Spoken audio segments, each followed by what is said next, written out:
무함마드 알리의 근대화 정책을 계승한 사이드 파샤는 프랑스의 외교관 페르디난드 드 레셉스와 협정을 체결하여 수에즈 운하 건설을 승인한다. 아시아와 무역을 촉진하고 중동에서의 영향력을 확대하려 한 프랑스는 운하 건설 프로젝트의 주요 자금을 제공하고 기술적 및 인적 자원을 투입시킨다.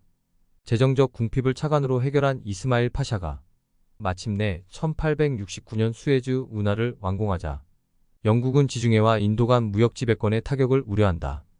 실제로 수에즈 운하의 개통은 과잉 공급과 과열된 투자, 글로벌 경제, 불안정성 등의 요인과 결합하여 1873년 영국 공황의 원인 중 하나가 된다.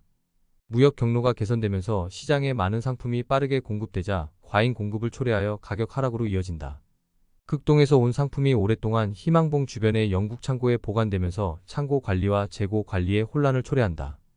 게다가 지중해에서 주된 바람이 서쪽에서 동쪽으로 불기 때문에 영국의 범선은 동쪽으로 항해하는데 어려움을 겪는다.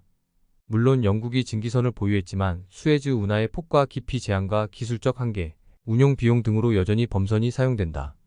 경제 불황으로 영국은 유럽 대륙 경제에 대한 대규모 산업적 우위를 잃는다. 수에즈 운하 건설 프로젝트에 막대한 자금을 투자한 이집트 또한 은행 빚을 갚을 수 없는 상황에 처한다.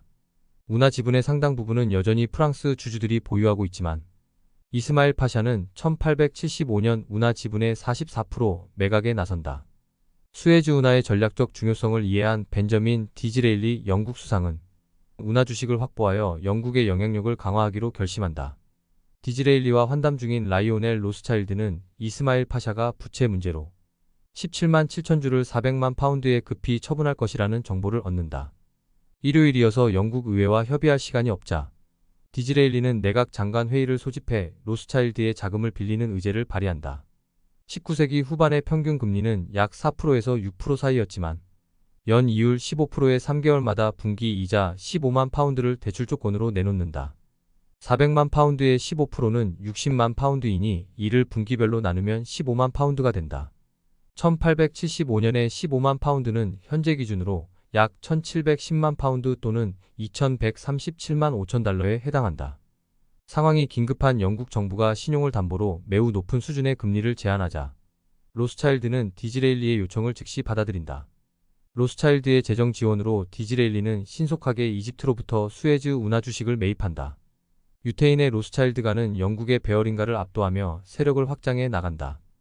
영국 정부는 높은 이자율로 상당한 재정적 부담을 안게 되지만 수에즈 운하의 지분을 확보하여 영국의 전략적 이익을 증대시킨다. 이집트에서 반식민지 민족주의의 운동이 일어나자 영국은 수에즈 운하에 미칠 파장을 우려해 군사 개입으로 우라비 반란을 진압한다. 콘스탄티노플 조약을 통해 수에즈 운하를 중립화하지만 영국은 이집트에 대한 물리적 지배권과 세계 무역로의 통제권을 확장시킨다.